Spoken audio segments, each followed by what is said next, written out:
this is What If Deku Was Accelerator Part 8. And before I do continue with the story, I would like to add a bit to the last part, since in the last part I made a mistake, which is I forgot that in the quirk apprehension test, Uraraka actually got infinite and or infinity in the ball throw test, which Deku thought that 3000 is the maximum, meaning Deku did not actually get first place in every single test. Instead, he got first place in every single test except for the ball throw, which he got second place. As for his reaction to when Uraraka got infinite and or infinity, he thought, oh yeah, I could have threw the ball into space. Oh well, what's done is done. Now, with that out of the way, let's continue with the story. It would have been the day after the first day of UA, with everything being the same, with the only exception of, Deku not listening and nor sleeping through the entire class. Him having to sleep through the entire class until it is time for All Might's class. And whenever All Might came through the front door, Deku, who is basically sleeping and or just resting his eyes, he opened one of them. Looking at All Might, he thought, oh, it's All Might. Wait, why is he here? Shouldn't he be doing hero work right about now? And as Deku finished that thought, All Might would have explained to everyone that currently he is now a teacher at UA and is teaching class 1A. Him telling everyone to get into their hero costumes. Now, after everyone changed into their hero costume, with the exception of, Deku, who's literally wearing it every single day, they would have arrived at the place where All Might said that they are going to be having the Heroes vs Villains test. As while All Might was explaining the rules, Deku would have interrupted All Might whenever All Might said that everyone is going to be paired up in teams. Deku saying, nah, that's no fun. What do you mean, Accelerator? Like I said, All Might. 2v2 heroes vs villains, blah blah blah, fair fight. That's no fun. You should already know this, All Might. When it comes down to a real fight between a hero and a villain, either side will use every single thing to their advantage to defeat the other. So in a real battle, there's nothing called a fair fight. There's only two options: win or lose. And since you're supposed to be simulating a real fight between a hero and a villain, I suggest this. Everyone here will be the hero, and I, alone, will be the villain. And here's an advice to everyone. Do your best, because if you don't, you might just die. Accelerator. I believe killing is crossing the line. Yeah, I know, All Might. I'll do my best to try and hold myself back. But if they don't try their best, even though I won't kill them, that doesn't mean that I won't heavily injure them to the point that they won't ever become a hero. So this is a warning to everyone. As of the start of the battle, I will become a real villain, so I'll show no mercy to anyone. The only line I will not cross is killing you. So if you're not ready to face a situation where you will lose a limb or two, then you better back off from being a hero. Accelerator, that's enough! What's wrong, All Might? You mad? Good. Join on the fight. Let's see if you can prove your words with your actions. Protect everyone with a smile, you say. Everything will be fine because you're here, you say. Let me tell you one thing. Just because you're here doesn't mean that everything will go according to your plan. Do not dare me, Accelerator. If you hurt the lives of the innocent, I will not show you any mercy and arrest you on the spot. Really? You arresting me? Well, you will have to restrain me first, and that means you will have to fight me, which is why I dare you, All Might. I've been meaning to find an answer to this question. Who is stronger, you or me? But I believe you already know the answer to that question, All Might. All Might being infuriated by Deku, he said, "Have it your way, Accelerator. I will join in the heroes just to make sure the safety of my students." Good. 19 hero wannabes, plus a pro hero. Not to mention it is All Might against me. Now this is interesting. One more thing. The location of the battle will be this entire training ground, not just that little building of yours, All Might.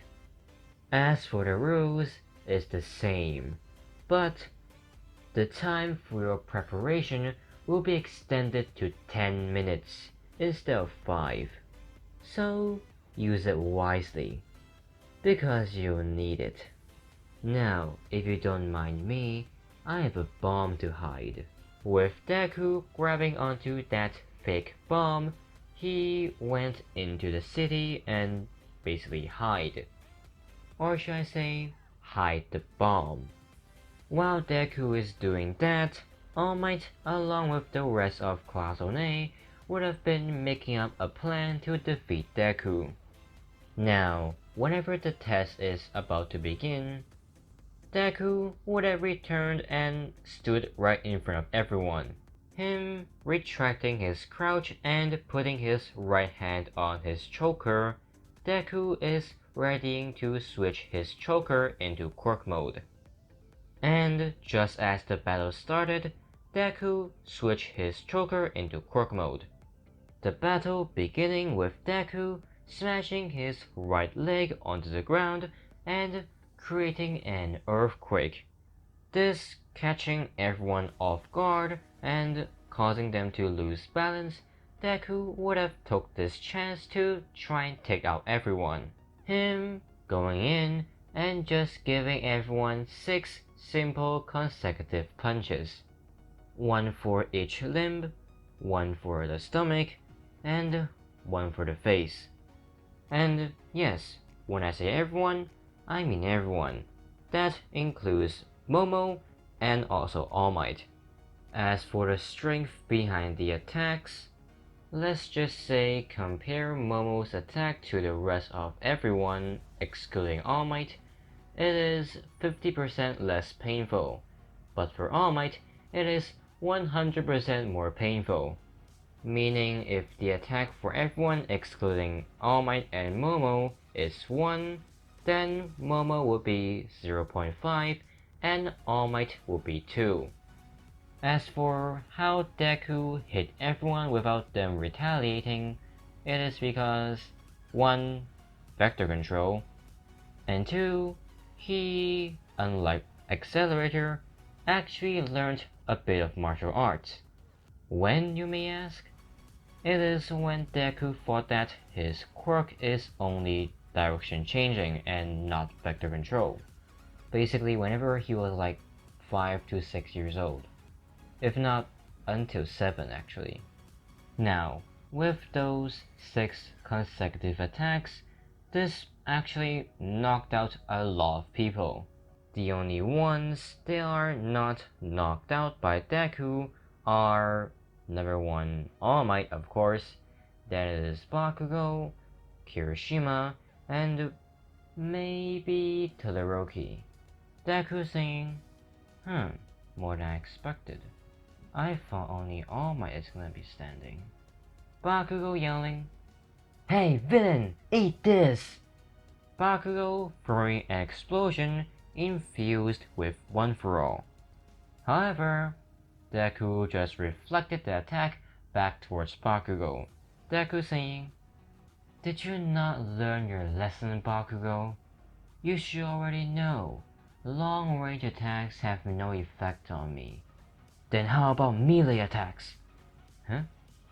Kirishima hardening his entire body and rushing towards Deku while punching at him. However, it would again have no effect on Deku, with the force of the attack being reflected back at Kirishima. Kirishima is actually surprised by that feeling. But seeing that Deku is lifting his left hand up and is basically pointing towards him, Kirishima would have put up both of his hands in a guard position. Hardening his arms to the hardest, Kirishima actually thinks that he can withstand one of Deku's attacks. However, to his surprise, Deku just flicks his finger. Kirishima being confused at first, but he would immediately feel the force behind the attack.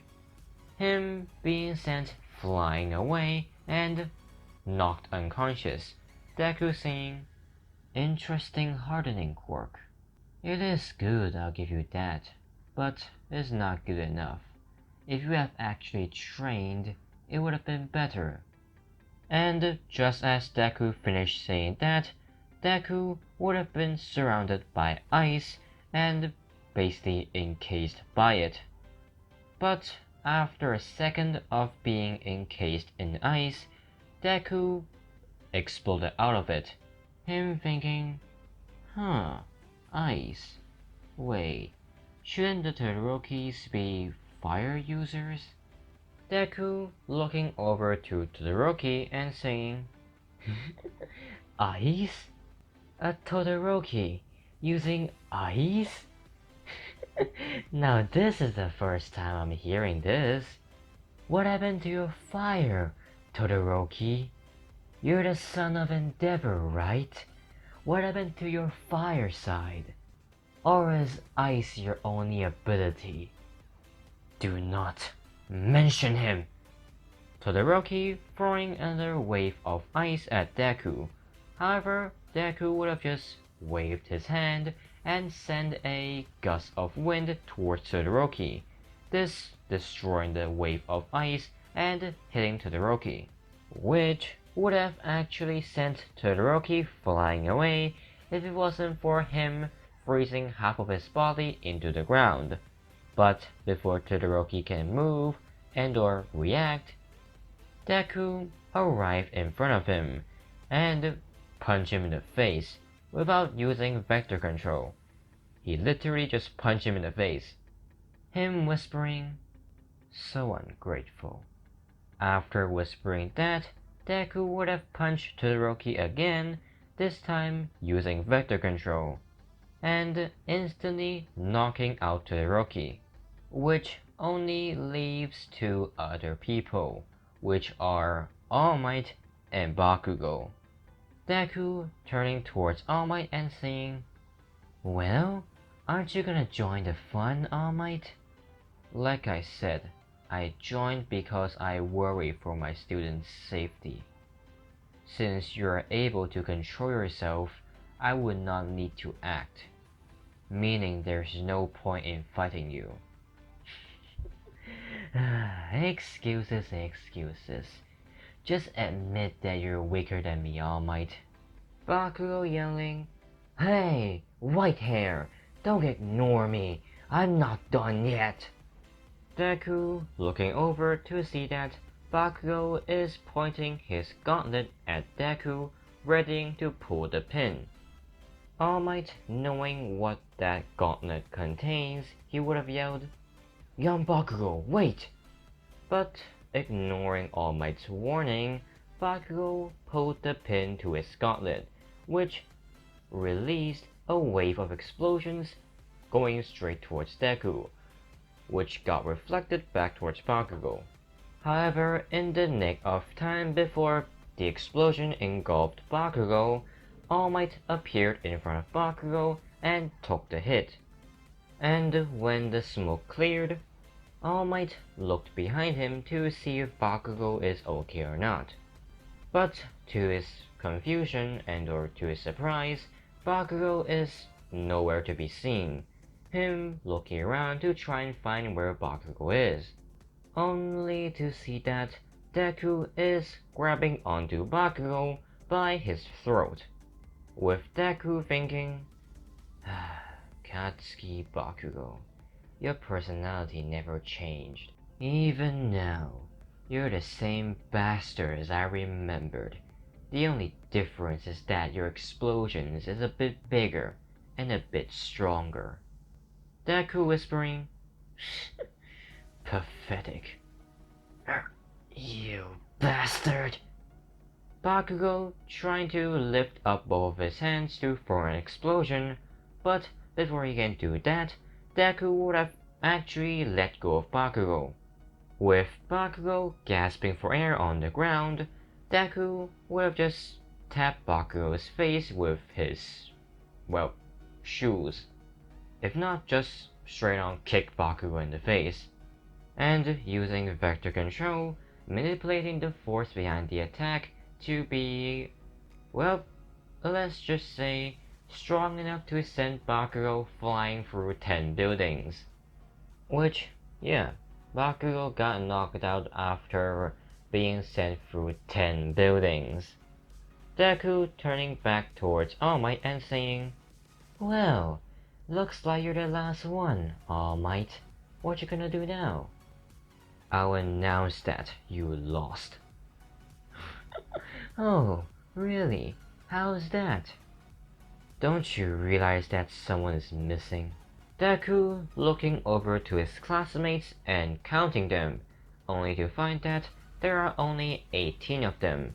Deku saying, oh, you used the girl who is invisible to try and get the bomb. Nice try. But it is all according to Keikaku. What? Wait for it. 3, 2, 1. As an explosion could be heard, All Might looking towards the direction to see that there's something flying across the air and landing in front of them. With Deku stepping onto Toru Hagakure and or just Invisible Girl, Deku would have continued saying, ah, the girl who's invisible. Nice for you to join the party. Did you really think that I won't put a trap around the bomb? With Deku looking over to All Might and saying, looks like your little plan failed, All Might. So, will you go down with a fight, or just announce that I'm the winner? The winner is the villains. Coward. Now, after the entire Class 1A got beaten up by Deku, they would have been taken to the recovery room where Recovery Girl is treating them. As we'll time skip to whenever it is time for the USJ. So, while on the bus to the USJ, everyone would have been talking about their quirks and things like that, with the exception of Deku, of course.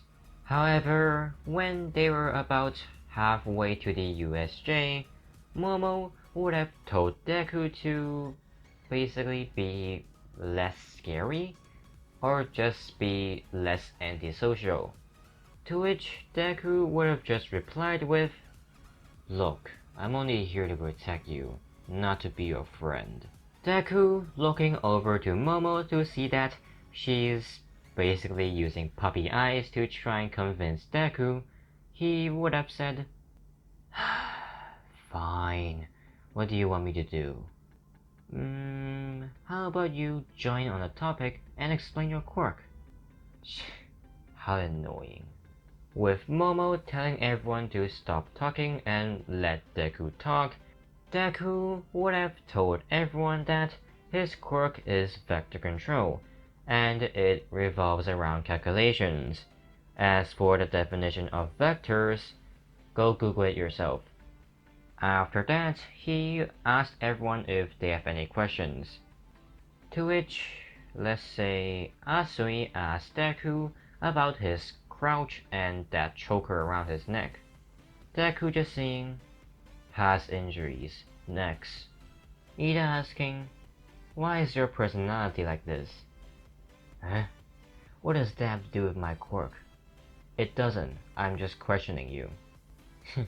That's my personality. Deal with it. As before long, the bus would have arrived at the USJ, with everyone leaving the bus and meeting the Hero 13.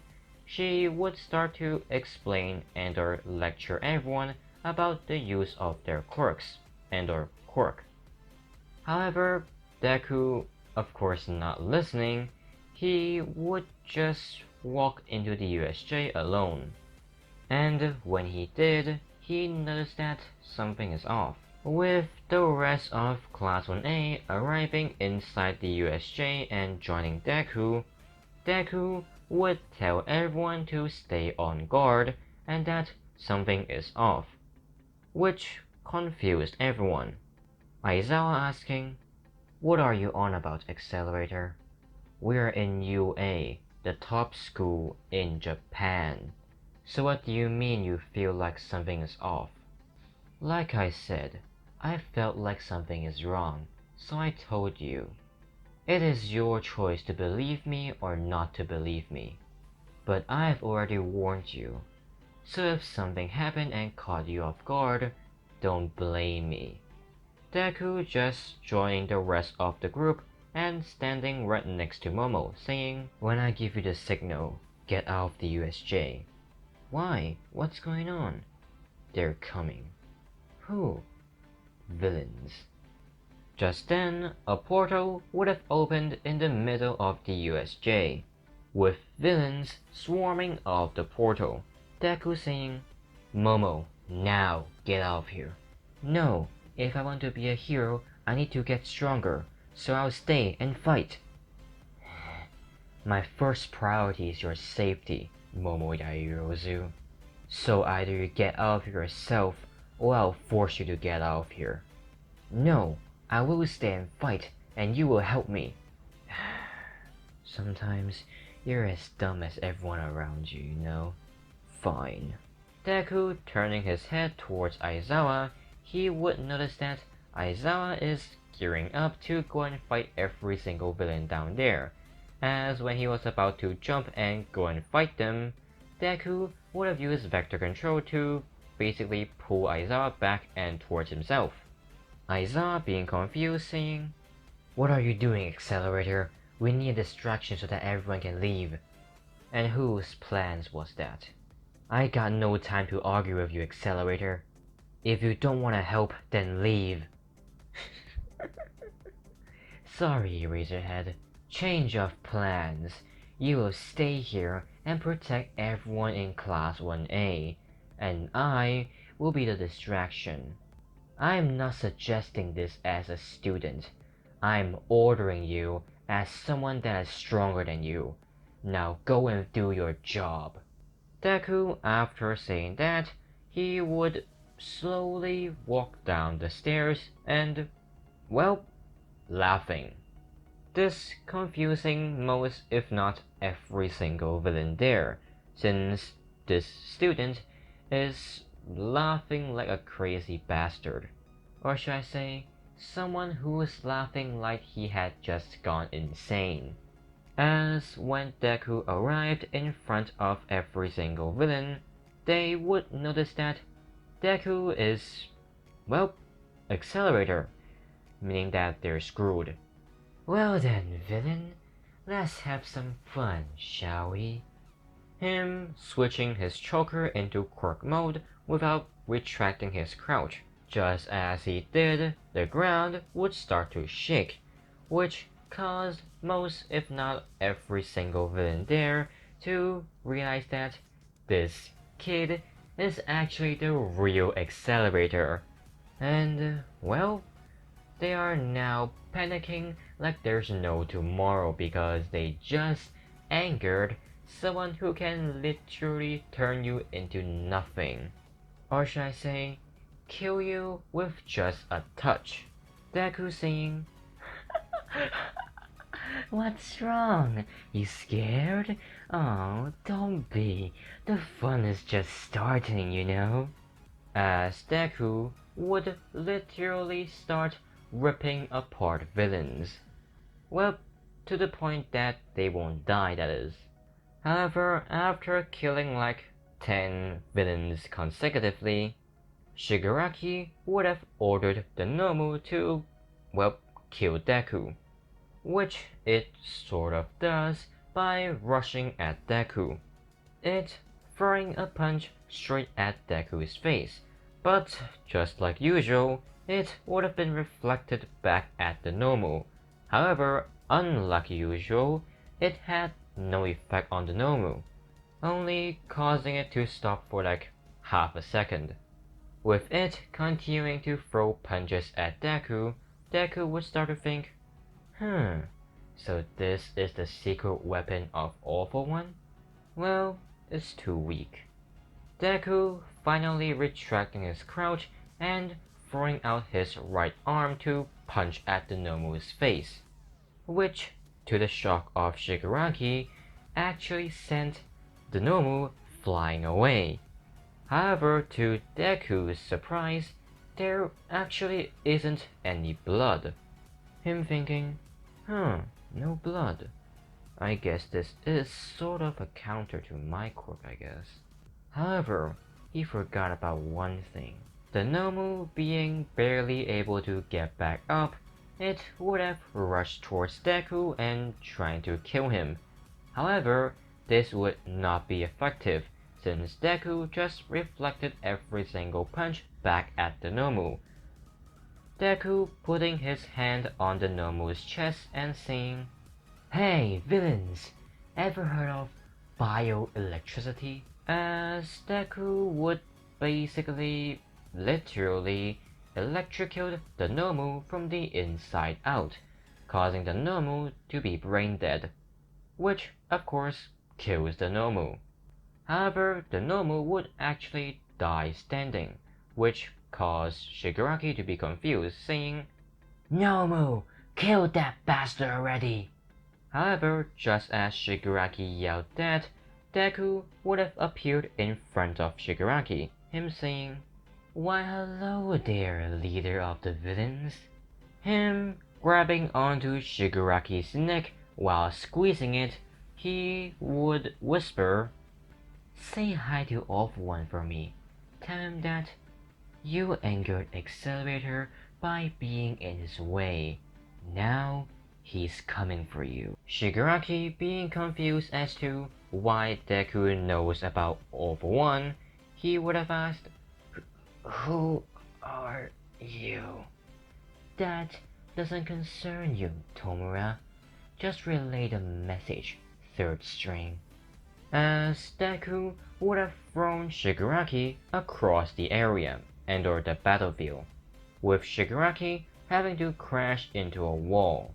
However, just as Shigaraki basically landed, Kurogiri, knowing that they are going to be losing, he would have arrived in front of Shigaraki and basically retreated with him. Deku, seeing that, would have thought, "Long time no see, Kurogiri. Now what to do with you guys?" Deku turning over towards the rest of the villains, he would notice that there is a large amount of water behind them. Him thinking, I got an idea. As Deku would have basically teleported on top of that body of water. And by teleport, I mean moving faster than the human eye. Him touching the water with his, well, feet, I guess. He would have said, "Hey villains, I wonder, can you survive a tsunami?" What? As Deku lifting up his left leg, he would have stepped it back down onto the body of water and basically creating a tsunami, with Deku standing on top of a tsunami that is like 10 stories high. He yelled, "Have fun and try not to die." Just as Deku finished saying that, the giant tsunami would have landed on every single villain, which, let's just say, it almost killed every single one of them. As I believe that this will be a good place to end this part. If you guys want part 9 to What If Deku Was Accelerator, then help me reach 25 likes on this video. If it does, then I'll record and post part 9 as fast as I can. And yeah, I believe that's it. Hope you guys enjoyed and have a nice day.